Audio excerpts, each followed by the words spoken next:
வைகுண்ட ஏகாதசி பரமபத வாசல் திறக்கும் நாள். பகுதி 1.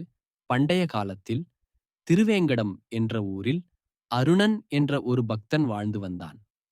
அவன் சிறுவயதிலிருந்தே திருமாலின் மீது ஆழ்ந்த பக்தி கொண்டவன். தினமும் கோயிலுக்கு சென்று பெருமாளை வழிபடுவதை தனது வாழ்க்கையின் முக்கிய பணியாக கொண்டிருந்தான்.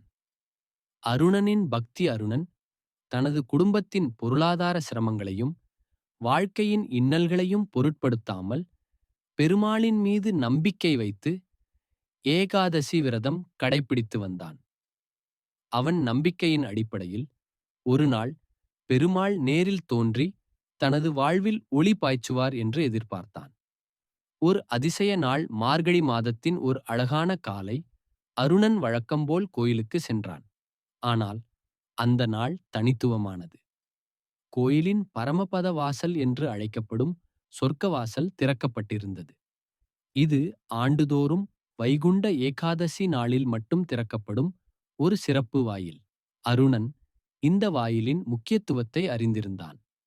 இந்த வாயிலின் வழியாக சென்று பெருமாளை தரிசிப்பது மோட்சத்தை அடைய உதவும் என்பது நம்பிக்கை. அவன் மனதில் பெரும் மகிழ்ச்சியுடன் அந்த வாயிலின் வழியாக சென்று பெருமாளை தரிசித்தான். பெருமாளின் அருள் அந்த தரிசனத்தின் போது அருணன் மனதில் ஒரு அமைதி நிலவியது. அவன் வாழ்க்கையின் சிரமங்களை மறந்து ஒரு புதிய ஆற்றல் பெற்றது போல உணர்ந்தான். இந்த அனுபவம் அவனுக்கு வாழ்க்கையில் புதிய நம்பிக்கையை அளித்தது. பகுதி 2 தொடரும்.